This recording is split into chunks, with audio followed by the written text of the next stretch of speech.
Journal d'un confiné. 16e jour. J'ai presque hâte. Ce n'est pas de la précipitation, mais une tonicité différente, toute différente. De les réveils, un appel doux mais clair se fait sentir. Une destination prend place et colore tous les faits et gestes jusqu'à l'arrivée, jusqu'à l'aboutissement du chemin qui me conduira au bon endroit, là où ça se passe, là où l'existence acquiert une pleine présence, une pleine part d'existence. Ce n'est pas de l'agitation ou un quelconque affairement qui s'empare de moi. Ces types de comportements ne passent plus par là, ont cessé d'être, inutiles qu'ils sont maintenant, dans le monde de la réduction et du dénuement. C'est plutôt un courant de joie tranquille, se déplaçant par-delà toute vitesse, se nichant à la pointe du geste qui entre au contact avec ce qui est avec fraîcheur, accueillant sa manière, disant bonjour, honorant la mise au rapport qui dit la richesse d'être, se nichant dans un sourire discret, un regard où brillent des flamèches infantiles, des étincelles qui montrent des passages d'où pourrait venir un véritable déploiement de la vie, un véritable déploiement de chaque instant. Puis me voilà. J'arrive à pas lents au bon endroit. Derrière la fenêtre, je me tiens et je laisse le dedans et le dehors se rencontrer dans mon regard, dans mon corps.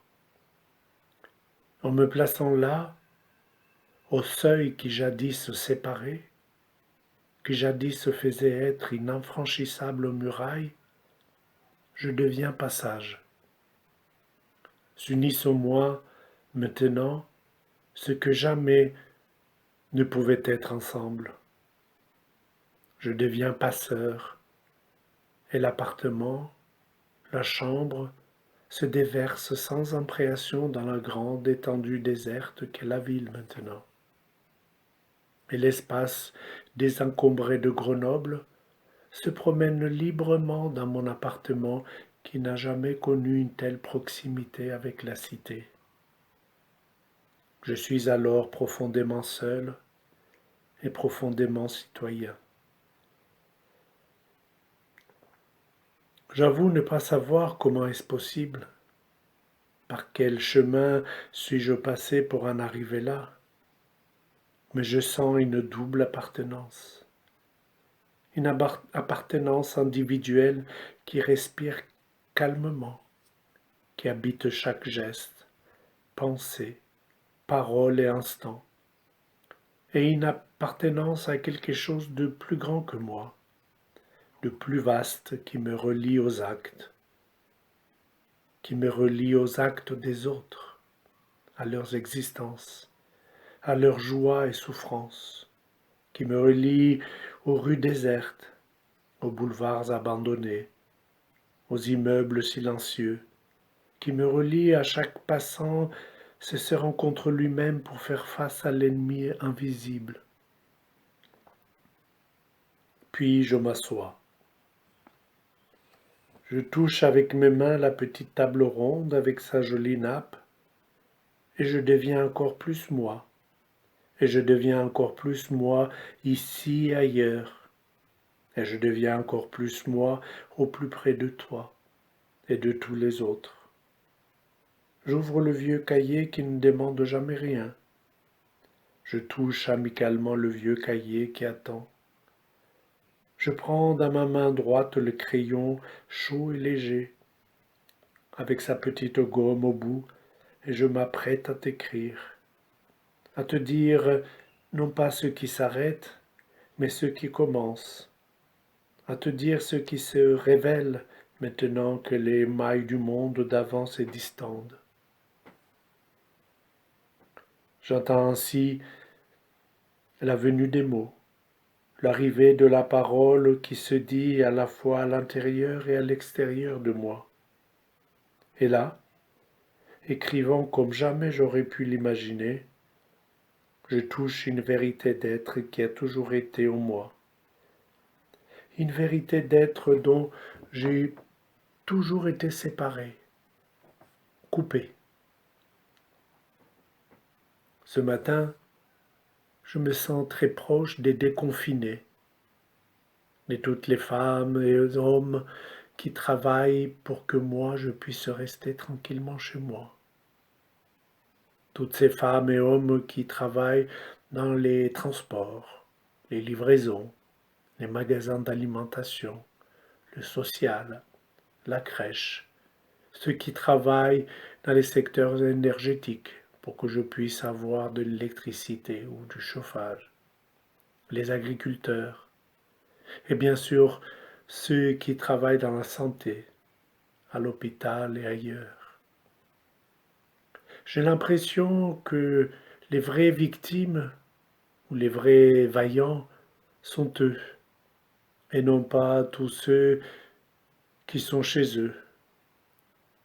Nous ne sommes pas à plaindre, même si nous pleurnichons d'avoir tout perdu, nos sorties, nos voyages, nos loisirs, les moments de tranquillité sans les enfants, même le travail. Nous sommes des millions enfermés dans des prisons confortables, plus ou moins confortables, à nous faire servir par les hommes et les femmes,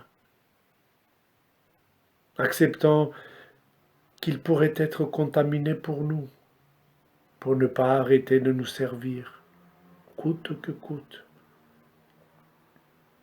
Apparaît clairement ce matin, cher ami, mon égoïsme, cette sensibilité tellement centrée sur moi qu'elle fait tout disparaître. Que tout ce qui n'est pas moi, ça n'a pas vraiment d'intérêt, si ce n'est celui d'être tout le temps, n'importe quel temps, pour moi, d'être là pour moi, d'être là pour que je puisse satisfaire tous mes besoins et la moindre de mes envies.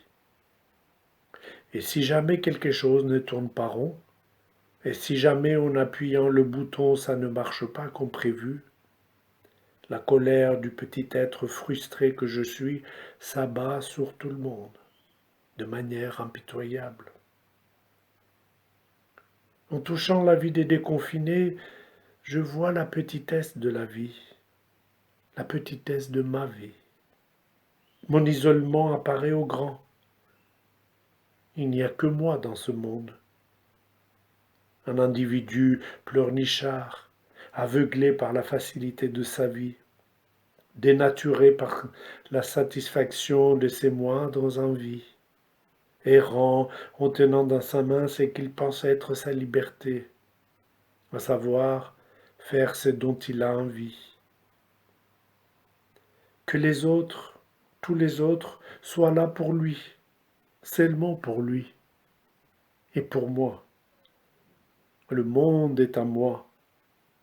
Je suis le roi, insatiable, avide, faible, toujours plus faible dans l'illusion de puissance. Je veux qu'on me serve, qu'on me protège, qu'on s'occupe de moi, jour et nuit. Pour le reste, il y a toujours eu des dommages collatéraux, quelques milliers par-ci, par-là, quelques pays par-ci, par-là. Tout a un prix. Il n'y a que ma petite vie qui n'a pas de prix. Il n'y a que ma petite vie qui vaut toutes les autres vies. Je suis sûr que tu dis la même chose que moi, ce qui fait de nous des hommes et des femmes perdus, des hommes et des femmes qui n'ont pas besoin du virus pour se perdre, des hommes et des femmes qui ont peut-être besoin du virus pour se retrouver.